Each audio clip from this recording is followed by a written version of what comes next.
Pictures for children. The images a child sees and understands before reading shapes its imagination.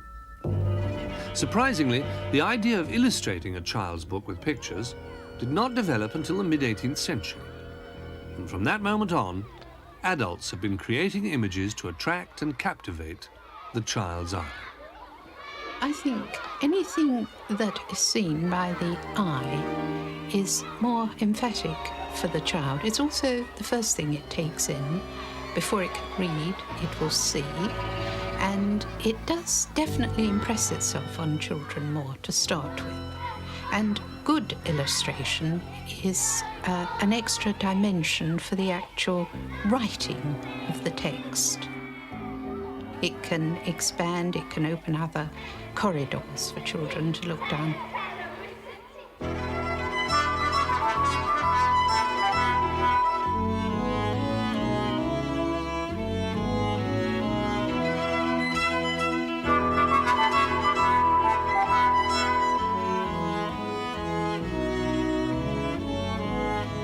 I think the first problem with children's books is that they weren't originally intended to entertain.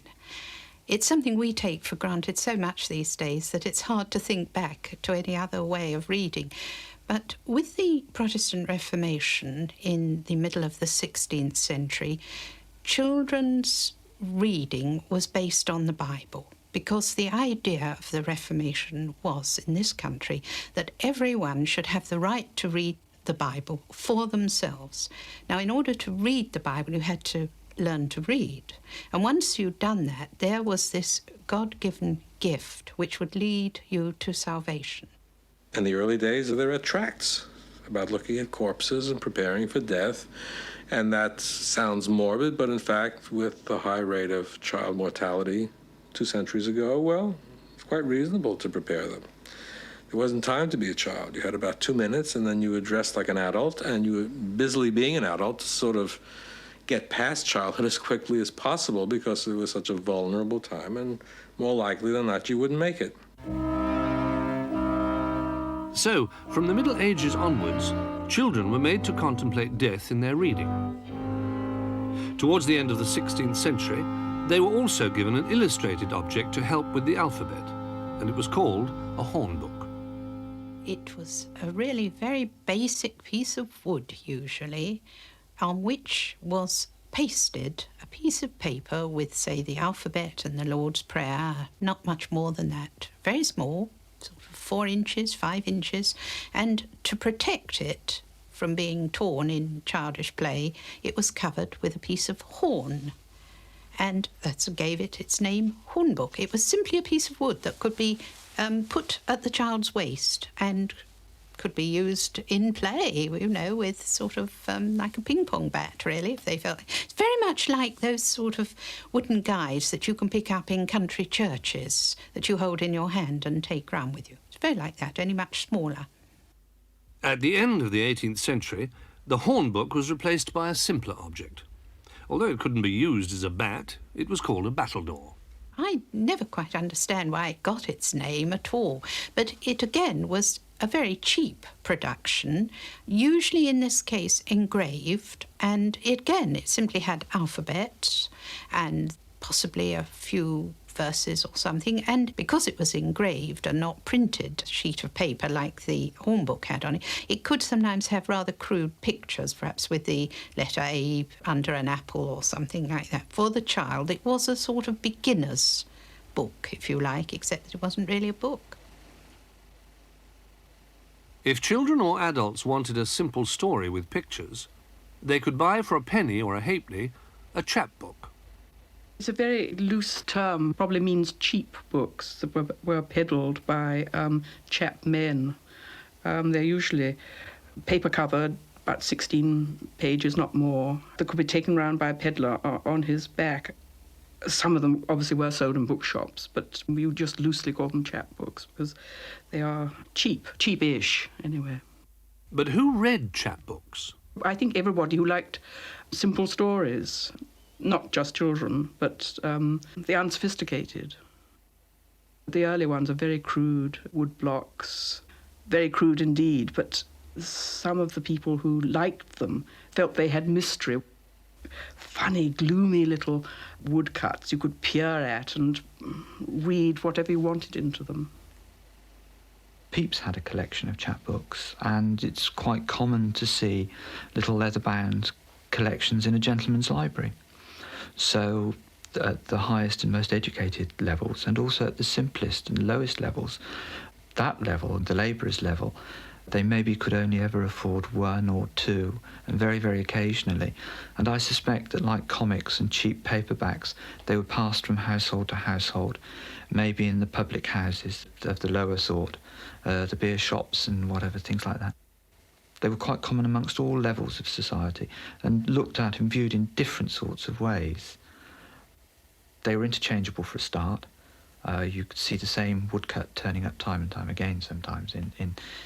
A printer would use the same woodcut over a number of years, and you can see them deteriorating as well. I mean, with bits chipped out, and the impressions are worse and worse as time goes by. But in some of the better chapbook producers, somebody like Ross or Lumsden in Glasgow, then some of them can be very, very nice indeed.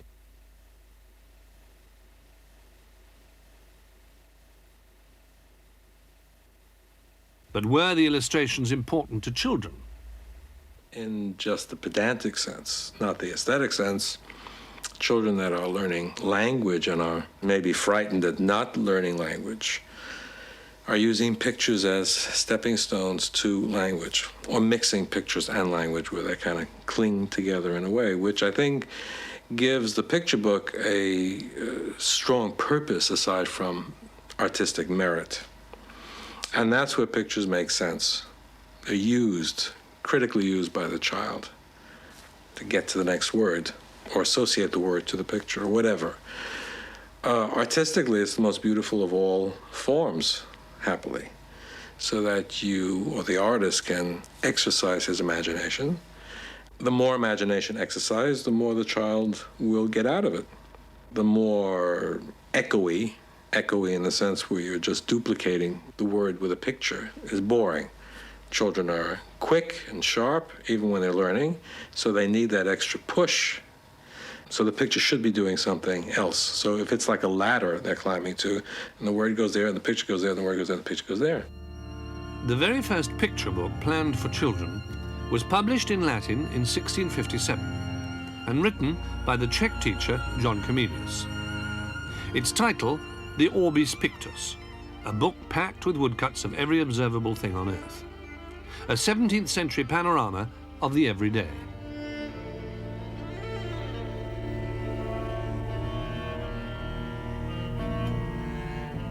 The book was translated into English in 1659, but it was not until the 1740s that the publisher of these small volumes established the first juvenile library and created a market for children's books.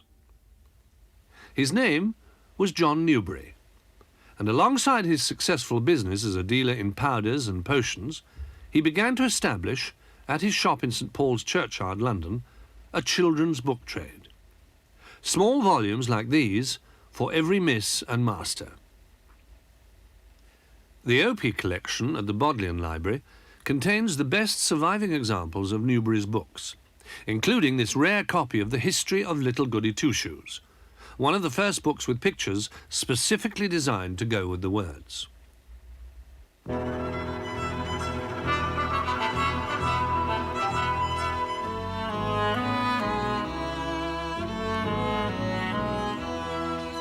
Newbery wanted to amuse children rather than instruct them.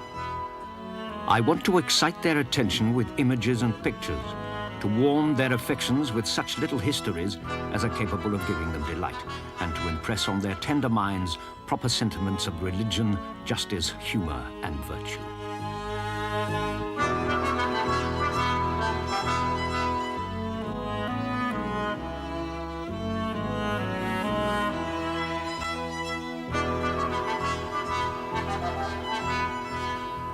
I think what you do have to remember is that there were so very few books, and that children would have had very few themselves and were expected rapidly to grow out of children's books.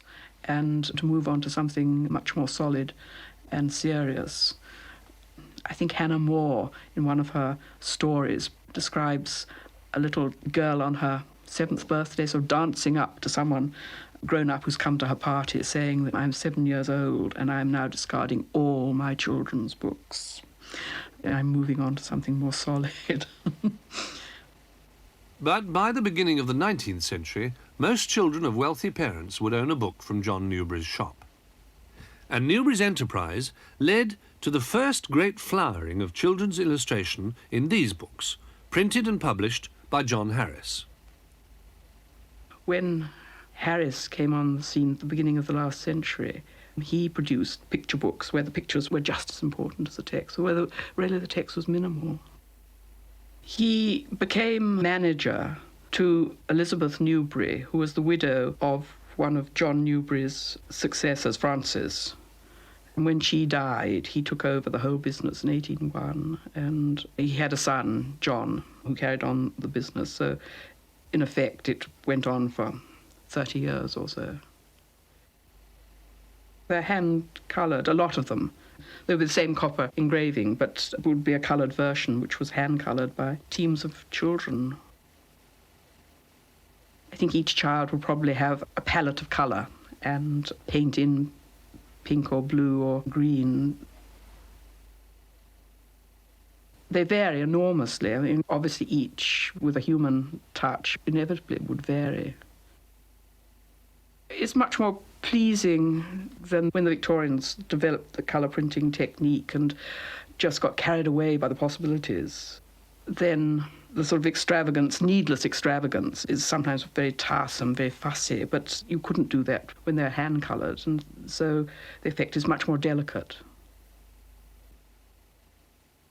Beautiful line. I think a lot of the artists have never been identified. But then there's a very much more refined style that you get in this educational books, where there are demure little girls with frocks low on their shoulders, dancing among flowers and playing with pretty toys, which seem to be for the genteel nursery more, not for the sort of artisan families to chuckle over. It's for the child in its nice, clean nursery. One of the most striking Harris volumes in the Opie collection is this copy of the traditional alphabet rhyme, A was an archer. A was an archer and shot at a frog. B was a butcher and kept a great dog. C was a captain. D was a drunkard. E an esquire. F was a farmer. G was a gamester and he had ill luck. H was a hunter and hunted a buck. J was a joiner and built up a house. K was a king and governed a mouse. L was a lady and had a white hand. M was a merchant to some foreign land. P was a parson and wore a black gown. Q was a Quaker who would not bow down. R was a robber. S was a sailor. T was a tinker. V was a vintner, a very great sort. Despite Harris's beautiful hand-coloured books, the search for a successful colour printing process, which would make children's books attractive and marketable in large numbers, continued through the 19th century. This alphabet, by the artist Walter Crane, was a product of the breakthrough. Crane was the first great illustrator for children to benefit from the colour printing processes of a man who, like Newbery before him, revolutionised the market for children's books, Edmund Evans. There were lots of ways people tried to produce a reasonably marketable form of colour printing, but the problem was the colour tended to come off on the printed page for quite a long time.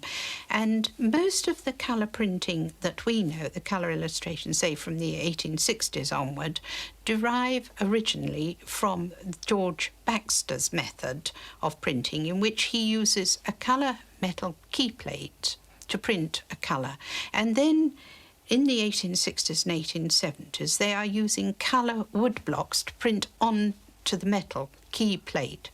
And once this had become cheap enough to use in children's books, whoop, we're away, and we've never stopped.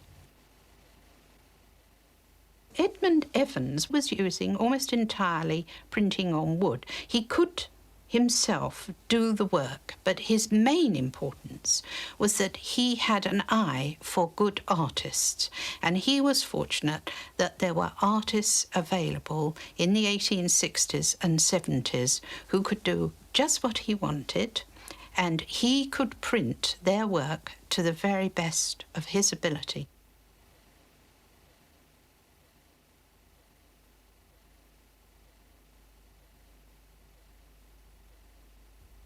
Walter Crane was a famous painter and interior designer. He was greatly influenced by the arts and crafts movement. He regarded his work for Evans as a pleasant diversion and produced 2 so-called toy books each year for him. He illustrated the same stories that children had been reading for centuries, like Old Mother Hubbard. Crane designed a page around the text.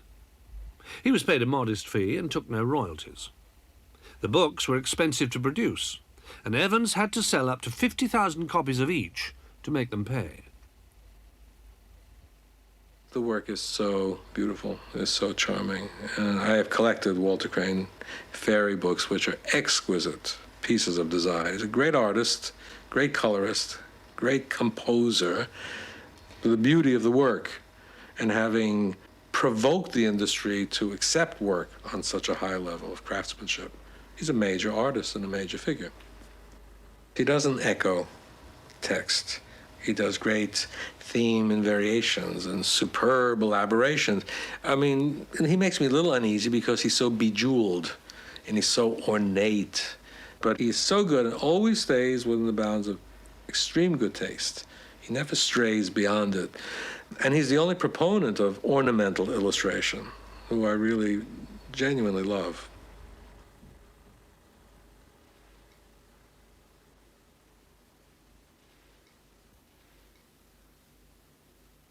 Beauty and the Beast is one of my most favorite images, and I've tried to steal that sense of composition in my own work, of the grandeur of the page, the construction of the page with color and line. It's fabulous.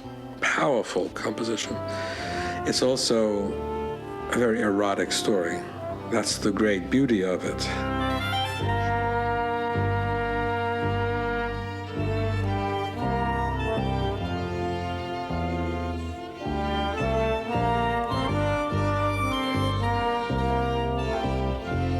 Evans' gift for spotting good illustrators for children produced its second remarkable success when he met the unknown artist Kate Greenaway in 1877.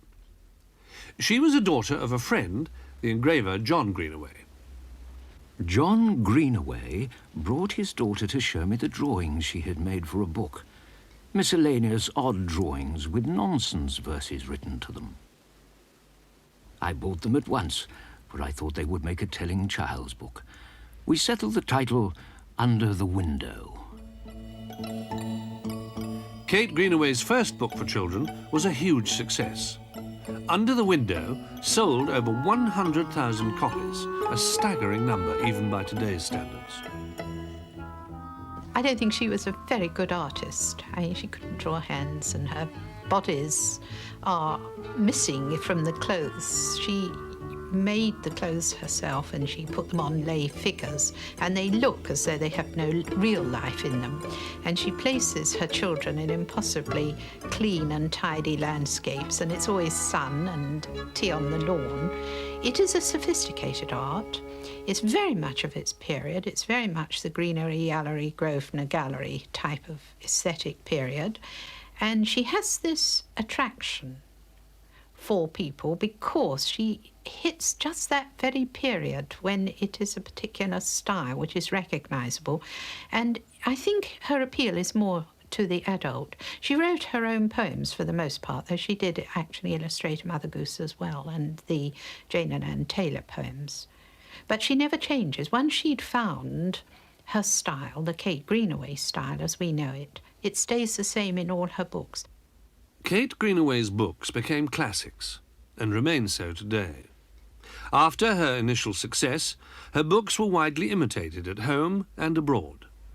But because her style was so popular, Edmund Evans and Greenaway agreed that it shouldn't change.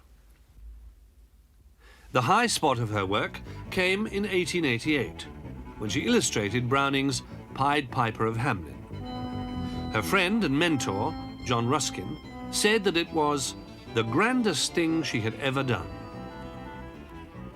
She had got through her rats with credit. The Piper was sublime, and the children lovely.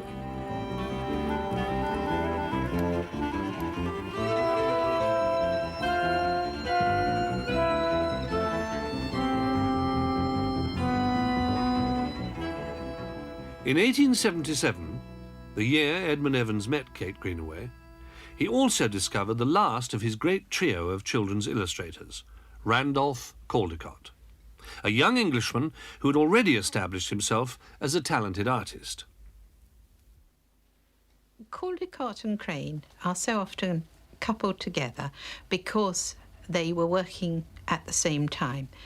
Caldecott died young, and so we don't know what he would have done had he lived.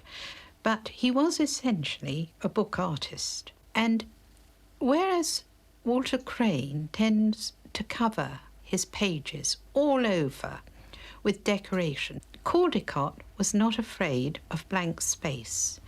And he can draw a cat or a rat and say so much in the expression of those animals, just drawn on a blank page. They both comment on whatever it is he's telling or add to it, as the true book illustrator should. He also uses quite a muted sort of palette, fairly pale colours in his coloured illustrations, and he did use quite a lot of line as well as colour. In his toy books, you've got probably one page of colour and then some line illustrations. And he also chose a different kind of text to illustrate. He tended to go much more for the old ballads and nursery rhymes.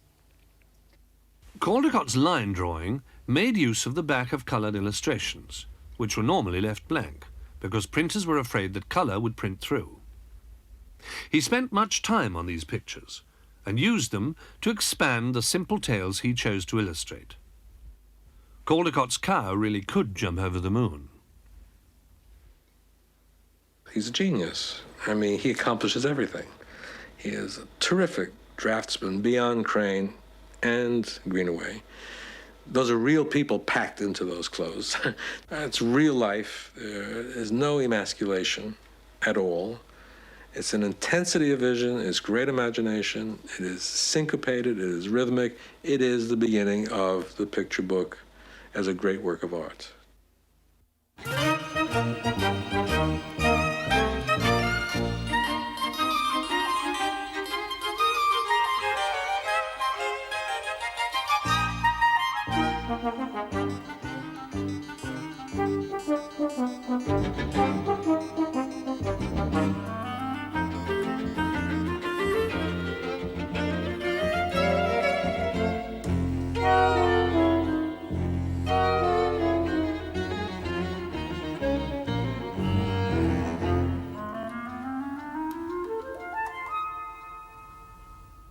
Dish ran away with the spoon should end where it ends with the verse, but it doesn't. You see them afterwards, and the parents taking away the spoon and the dish heart is broken and breaks. Well, that's all his variation on a theme.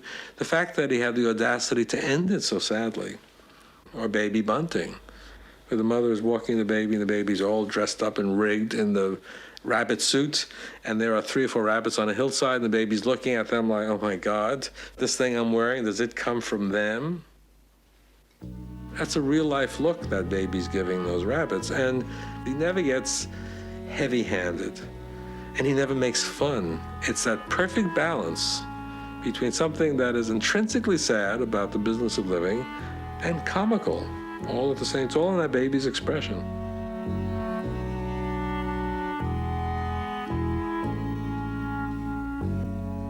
John Newbery had established a market for children's books in the 1750s, and with the new colour printing processes of the 19th century, Edmund Evans created some of its finest treasures. With Walter Crane, Kate Greenaway, and Randolph Caldecott's genius, children's illustration had come of age.